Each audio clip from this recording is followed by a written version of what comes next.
ಶುಭೋದಯ. ಒಂದೂರಲ್ಲಿ ಒಂದು ಚಿಕ್ಕ ಸ್ಕೂಲು. ಅದರಲ್ಲಿ ಈ ಮಿಡಲ್ ಕ್ಲಾಸ್ ಫ್ಯಾಮಿಲೀಸಿಂದ ಬಂದಿರೋವಂಥ ಮಕ್ಕಳು. ಅವರು ಒಬ್ರಿಗಿಂತ ಒಬ್ಬರು ಚೆನ್ನಾಗಿ ಓದ್ತಾ ಇರ್ತಾರೆ. ಒಂದಿನ ಎಕ್ಸಾಮ್ ರಿಸಲ್ಟ್ಸ್ ಬರುತ್ತೆ. ನೋಡಿದ್ರೆ ಎಲ್ಲರದು ಗ್ರೇಡು ತುಂಬ ಹತ್ರ ತುಂಬ ಚೆನ್ನಾಗಿರುತ್ತೆ.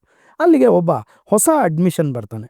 ಆ ಹೊಸ ಹುಡುಗಂಗೆ ಏನು ಅಂತಂದರೆ ಅವನ ಹತ್ರ ಗ್ಯಾಡ್ಜೆಟ್ಸ್ ಎಲ್ಲ ಇರುತ್ತೆ. ಅಂದರೆ ಮೊಬೈಲ್ ಫೋನ್ ಇರುತ್ತೆ, ಇನ್ನೊಂದಿರುತ್ತೆ, ಸ್ಮಾರ್ಟ್ ವಾಚ್ ಇರುತ್ತೆ, ಎಲ್ಲ ಇರುತ್ತೆ. ಇದಕ್ಕೆ ಈ ಮಕ್ಕಳೆಲ್ಲ ಆಕರ್ಷಿತರಾಗ್ತಾರೆ. ಅವನೇನು ಮಾಡ್ತಾನೆ, ನಿಧಾನಕ್ಕೆ ಕ್ಲಾಸ್ ನಡೀತಾ ಇರಬೇಕಾದ್ರೆ ಆ ಮೊಬೈಲಲ್ಲಿ ಆಟ ಆಡೋದು, ಆ ಸ್ಮಾರ್ಟ್ ವಾಚಲ್ಲಿ ಏನೋ ಮಾಡೋದು ಎಲ್ಲ ಮಾಡ್ತಾ ಇರ್ತಾನೆ. ಮಕ್ಕಳು ಅದ್ರ ಕಡೆ ಆಕರ್ಷಣೆ ಆಗ್ತಾ ಇರಬೇಕಾದ್ರೆ ಮಾರನೇ ದಿನ ನೋಡಿದ್ರೆ ಆ ಮಕ್ಳಿಗೋಸ್ಕರ ಅವ್ನು ಸ್ವೀಟ್ಸ್ ತಂದುಕೊಡೋದು, ಇದು ಚಾಕ್ಲೇಟ್ಸ್ ತಂದುಕೊಡೋದು ಎಲ್ಲ ಮಾಡ್ತಾ ಇರ್ತಾನೆ. ಮಕ್ಕಳೆಲ್ಲ ಅಟ್ರಾಕ್ಟ್ ಆಗ್ತಾ ಹೋಗ್ತಾರೆ. ನೆಕ್ಸ್ಟ್ ಎಕ್ಸಾಮ್ ನೋಡಿದಾಗ ಮಕ್ಕಳೆಲ್ಲ ತುಂಬ ಕಮ್ಮಿ ಮಾರ್ಕ್ಸ್ ತೊಗೊಂಡಿರ್ತಾರೆ. ಆವಾಗ ಟೀಚರ್ಗೆ ಒಂಥರ ಶಾಕ್ ಆಗುತ್ತೆ. ಇದೇನು ಇದು ಇಷ್ಟು ಚೆನ್ನಾಗಿ ಓದ್ತಿದ್ದಿದ್ದು ಮಕ್ಕಳು ಈ ಥರ ಮಾರ್ಕ್ಸ್ ತೊಗೊಳಕ್ಕೆ ಸ್ಟಾರ್ಟ್ ಮಾಡಿದ್ರಲ್ಲ. ಅವ್ರಿಗೆ ಗೊತ್ತಾಗತ್ತೆ ಈ ಹುಡುಗ ಈ ಥರದ್ದೆಲ್ಲ ಗ್ಯಾಡ್ಜೆಟ್ಸ್ ತೊಗೊಂಬಂದು ಡಿಸ್ಟ್ರಾಕ್ಟ್ ಮಾಡ್ತಾ ಇದ್ದಾನೆ ಅಂತ. ಮಾರನೇ ದಿನ ಮಕ್ಕಳೆಲ್ಲ ಬರಬೇಕಾದ್ರೆ ಒಂದು ಟೆಲಿವಿಷನ್ ಹಾಕಿರ್ತಾರೆ, ದೊಡ್ಡ ಸ್ಕ್ರೀನು.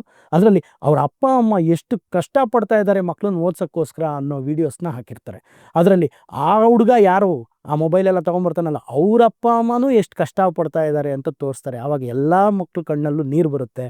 ಅದಾದಮೇಲೆ ಅದನ್ನೆಲ್ಲ ಬಿಟ್ಟು ಅವರು ಚೆನ್ನಾಗಿ ಓದ್ತಾರೆ. ಅದರ ನೆಕ್ಸ್ಟ್ ಎಕ್ಸಾಮಲ್ಲಿ ಒಳ್ಳೆ ಮಾರ್ಕ್ಸ್ ತೊಗೊಳ್ತಾರೆ. ಇದರ ಅರ್ಥ ಏನು ಗೊತ್ತಾ?